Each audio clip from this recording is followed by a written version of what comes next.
Бейиш нуру. Теңдикпи, адилеттүүлүкпү? Же феминисттердин исламиятка карата чабуулдарыбы? Биз аялдардын укугун коргойбуз деп исламияттын эрежелерине каршы чыккан идеологиянын ээлери бар. Ушул жерде суроо туулат. Ислам дини аялдардын укугун коргойбу же кордойбу? Алардын айтымында коргобойт, кордойт. Көп аялдуулук, аялдарды коомдук иштерге аралаштырбоочулук, аларды чүмкөнүп салуучулук, аялдарды күйөөсүнө баш ийдирүүгө милдеттендирүү сыяктуу бир топ адилетсиздик бар экенин айтышат алар ислам дининде. Алардын айткан сөздөрүнөн, берген суроолорунан көп окушпагандыгын байкасак болот.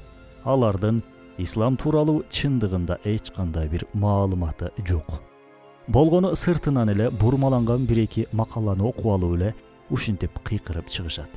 Эгерде ислам динин чындап изилдегенде мындай сөздөрдү айтышмак эмес. Ошол эле кезде алар Курандагы мурас бөлүштүрүү маселесинде али бери билишпесе да керек. Билишсе, нааразылана суроо салышмак. Мурас маселеси боюнча мурас бөлүштүрүүдө уул балдарга экөөнү берсе, кыз балдарга бирди гана берүүгө буйрук бар. Булардын баары адилетсиздикпи же теңсиздикпи? Жообу төмөндө. Эң алгач теңдик менен адилеттүүлүк башка нерселер экендигин белгилеп алышыбыз керек.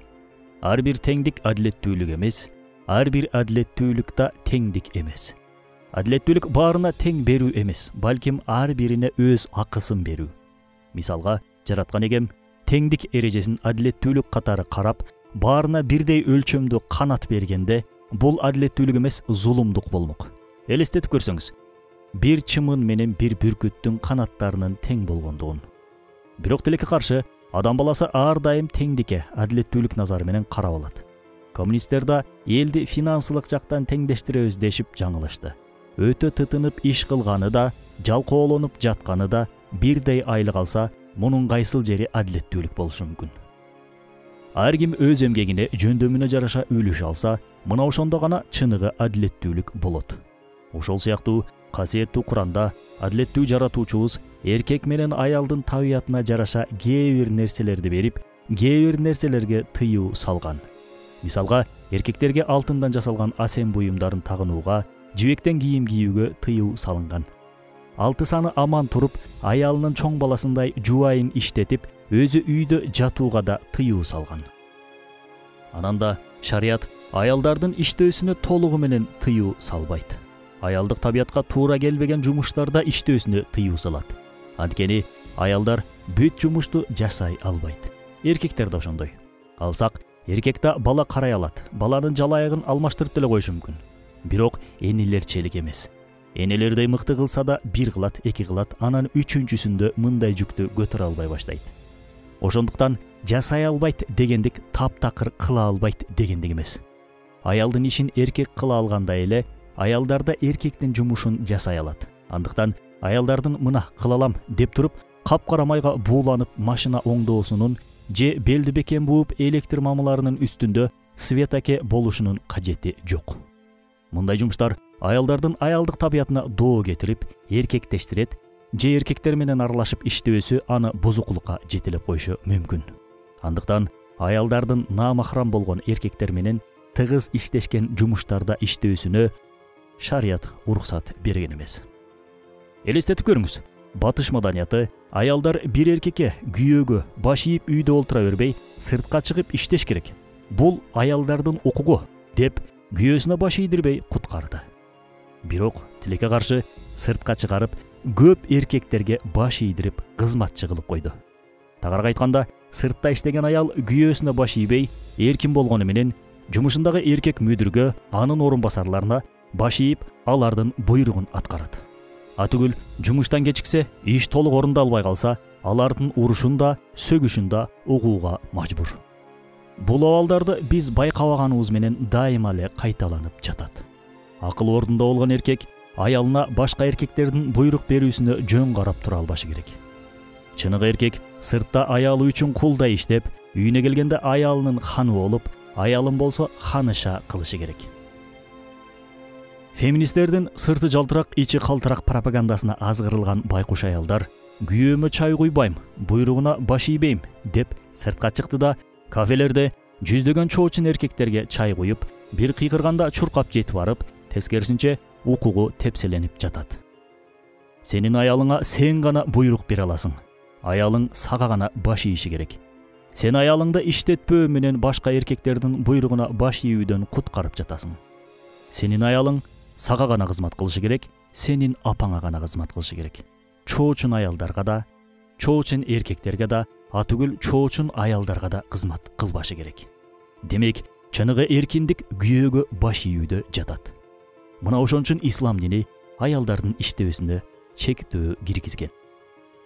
Экинчиден, ислам дининде аялдарга карата кандай чектөө жана тыюулар бар болсо, мунун баары аялдардын укугу жана намысын коргоо үчүн бар. Жогоруда айтып өткөндөй. Алардын укугун тепселөө үчүн эмес. Муну дагы бир мисал менен түшүндүрө турчу болсок, жолдогу жол белгилери биздин укугубузду чектөө үчүн эмес, тескерисинче биздин ден соолук жана коопсуздугубуз үчүн коюлган. Дал ошол сыяктуу динибизде аялдарды чоочун эркектердин арам назарынан жана алардын айбандык сезимдеринен коргоо үчүн аларды жамынууга чакырат. Үйдө олтурууга мүмкүн болушунча чакырат. Атүгүл күбөлүк көрсөтүүдө да аялдардын күбөлүгүн жарым, эркектердикин бир кылып эсептөөсүнүн сыры бул ислам дининин аялдарды коомдук талаш маселелерден, фитна иштерден узак кармагысы, алардын мындай оор түйшүктөрдөн коргогусу келгендигинин белгиси. Андыктан ислам дини аялдардын укугун тепселейт, а биз болсо аялдардын укугун коргойбуз деп, аларды коомдук жана мамлекеттик жумуштарга, бийликтик креслолорго тартууга аракет кылгандар катуу жаңылышат. Анан да маалымат үчүн айта кетсек, бүгүнкү күндө аялдардын укугун коргойбуз дегендердин көпчүлүгү батыштан келген, же болбосо Т океандын ары жагынан келген уюмдар. Бирок эң кызыгы, мына ошол батышта болсун, же болбосо ошол Американын өзүндө болсун, бүгүнкү күнгө чейин президенттик тактыга бир да аял отура элек. Анан да эки кочкордун башы бир казанда кайнабайт деп айтылгандай, бир үйдү, бир аялды, бир гана эркек башкарат. Эми элестетиңиз, бир аялдын баскан турганын тескеп турган эки эркек болгондугун. Бир мамлекетке сыйбаган кош башкаруучулук бир аялда кантип бириксин? Эркектер кызыл жаан болуп мушташып жатып калышпайбы андайда? Эмне үчүн көп аялдуулук бар да аялдарда андай укук жок деп сурайсыңар анан. Маселенин медициналык жагы бар, элдин санын көбөйтүүсүнө кызыктарлык жагы да бар, жесир жана кароосуз калган аялдардын бактысын ойлоо жагы да бар. Бирок ал жагын кое туруп аял менен эркектин табиятына карап көрсөк эле көп нерсе түшүнүктүү болот. Ооба, көп суроо эркектердин аялдарды башкаруу укугунда жатат. Исламияттын аялдарды эркектерге баш ийүүгө буйругандыгы акыйкат. Атүгүл бир аялдын үстүндөгү эң чоң акы Аллах жана анын элчисинин акысынан кийин эле күйөөсүнүн акысы. Бул жерде ушул нерсени да баса белгилей кетишибиз керек. Бир эркектин үстүндөгү эң чоң акы болсо атанын эмес эненин акысы. Мында бир теңдештирүү барлыгын баамдадыңыз окшойт. Бирок ичиңизде дагы эле суроо түйүндөрү туулат. Неге аял эркекке моюн сунуусу керек? Эгер аял эркекке караганда акылдуураак болсочу, анда кантишет? Неге исламият эркекти аялдан жогору коюп жатат дегенеңдүү бир канча суроолорду көп угабыз. Сиздерден да муккандай болуп жатабыз. Анда жооп берели. Маселени шайтандын бейиштен куулуу окуясынын негизинде баяндап көрөлү. Окуяны менимче баарыңыздар билсеңиздер керек. Аллах периштелерге жана иблиске адамга сажда кылгыла деп буйруду. Бирок шайтан өзүн адамдан жогору сезип, Адам алейхисаламга сажда кылуудан баш тартты. Өзүн күйөөсүнүн акылдуу жана кыйын сезген аялдардын абалы да шайтандын абалына окшош. Себеби буйрулган сыяктуу болуунун өзү бул ибадат. Эгер шайтан адамга сажда кылган болгондо, ал адамга эмес, Аллахтын буйругуна баш ийген болмок. Дал ошол сыяктуу эгер Аллах аялды күйөөсүнө баш ийүүнү буйруган болсо, анда ал аял күйөөсүнө баш ийүү менен Аллахтын буйругуна баш ийген болот. Муну менен Аллах эркекти аялдан жогору кылган жок. Эгер аял күйөөсүнүн кемчиликтерине чыдап, буйруктарына баш ийсе, анда ал аял акыретте күйөөсүнөн да жогору болуусу ыктымал. Баш ийдирдип койсо эле болду, эркек жогору деген мааниге келбейт. Бүгүн кайсы эркек өзүн Фатима энебизден, Айша энебизден да жогору кое алат. Демек үстөмдүк эркектикте эмес, үстөмдүк башкарып башкарылууда да эмес, үстөмдүк такыбалыкта. Эгер күйөөңүз Аллахтын буйрук тыюуларына каршы келген бир буйрук айтпаса, ага баш ийген болсоңуз үстөмдүк сизде. Ананда күйөөм оромбо деди деп ошол жерде жолдошуна баш ийип алган аялдар да бар. Жолдошуңуздун мындай буйруктарына баш ийбейсиз. Себеби Аллахтын буйругу баарынан жогору үстүн турат. Эми касиеттүү Курандагы аятка келсек, анда эгер алар эркек ургачы бир туугандар болсо, эркекке 2 аялдын үлүшү тиет деп аятта мурас бөлүштүрүүдөн сөз кылууда. Мындайча айтканда, бир ата эне өз балдарына мурас бөлүштүрөөрдө эркек балдарга кыздарга караганда 2 эсе көбүрөөк үлүш бөлүштүрүлүүсү керектигин айтып жатат. Эгер феминисттер бул аятты угушса, так секирип чыгаары анык. Андыктан аларды секиртпей эле жооп берели. Башта айтып өткөнүбүздөй, адилеттүүлүк бул теңдик деген эмес. Андыктан кабатыр болбоңуздар. Бул жерде кыздардын укугу тепселенбей эле. Тескерисинче, Куран кыздарды коргоо максатында ушундай өкүм чыгаргандыгын айтат. Бедүй заман. Билесиз, бизде кыздын барар жери күйөө дейт. Уулда бирөөсүнө үйлөнөт. Натыйжада биринин алган мурасын экинчиси толуктайт. Тагыраак айтканда, мүлктүн 3төн 1 бөлүгүн алган кыз атасынын мүлкүнүн 3төн 2син алган жигитке турмушка чыгат. Жыйынтыгында мүлк теңдешип калат. Ошондой эле бул эреженин артында чоң мээримдүүлүк жатат.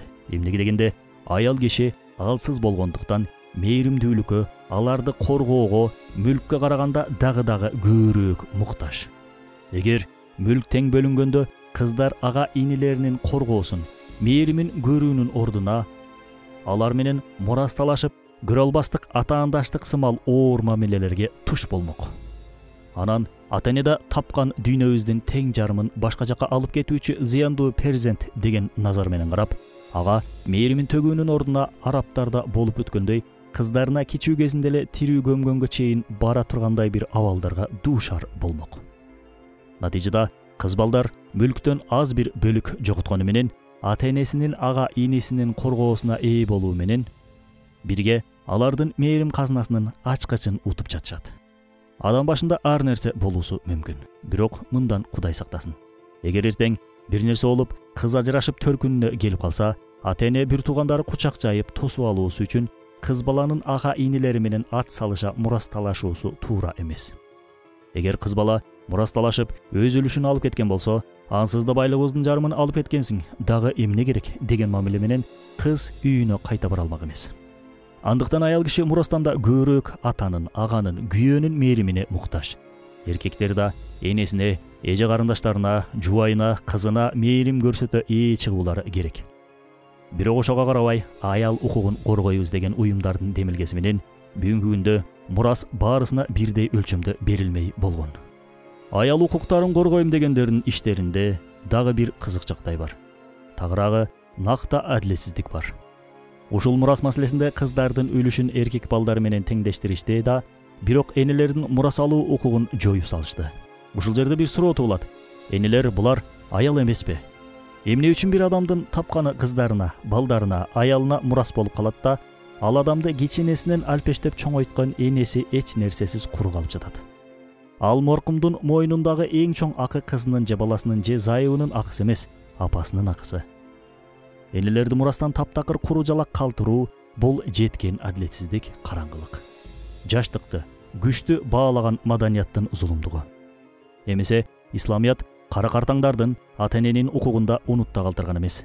Ошол эле Ниса сүрөсүнүн 11-аятында өлгөндүн ата-энесине алардын ар бирине алт калтыргандын 6-дан 1 бөлүгү берилет деп буйруйт. Ооба, динсиздердин маданияты аялдардын укугун мына биз коргойбуз деп төш кага айтыша берет. Бирок ал укук коргоо ишин исламият аткарат. Анткени ислам дини бир гана күчтүүлөрдүн, акылдуулардын, байлардын же эркектердин эле дин эмес. Исламият ата-энесин жоготкон бир жетимдин да, баласын жоготкон бир эненин да, жесир калган бир аялдын да дини. Кара картаң, жетим жесир, бай кедей болуп коомдун ар катмары бул динден өз бактысын, өз үлүшүн, өз насибин таап, өз укугун коргой алат. А сиз билесизби, о менин бир тууганым? Пайгамбарыбыз саллаллаху алейхи вассалам аялдарды эмнеге теңеген? Хрустальдарга. Кандайча? Угуп туруңуз. Бир жолу пайгамбарыбыз саллаллаху алейхи вассалам сахабалар менен ажылык сапарына баратты. Араларында аялдар да бар эле. Төө айдаган Анжаша аттуу сахаба төөлөр батпасын деп шайыр ырларды ырдай баштайт. Себеби төөлөр кооз аваздан таасирленип, ырлардын ыргагына жараша ылдамдыгын тездетчүү өзгөчөлүгү бар эле. Төөлөр жорголой баштайт. Баары ыраазы болуп баратты. Себеби төөлөр канчалык бат жорголосо ошончолук бат жетишмек Меккеге. Бирок бул абалдан улам кыжаалат болгон бирөө бар эле. Ал ааламдын мырзасы, мээрим пайгамбары, Аллах элчиси саллаллаху алейхи вассалам болчу. Себеби төөнүн үстүндө төөгө минип көрбөгөн назик жаратык болгон аялдар бар эле.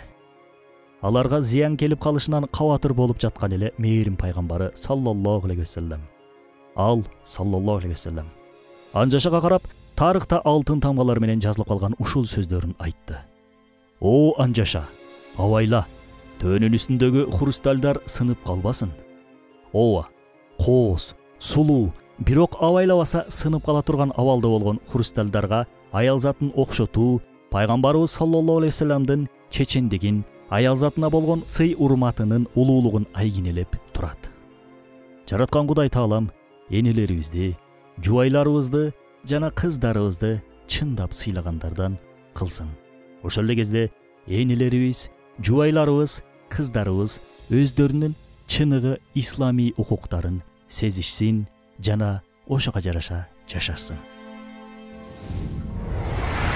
Бейиш нуру.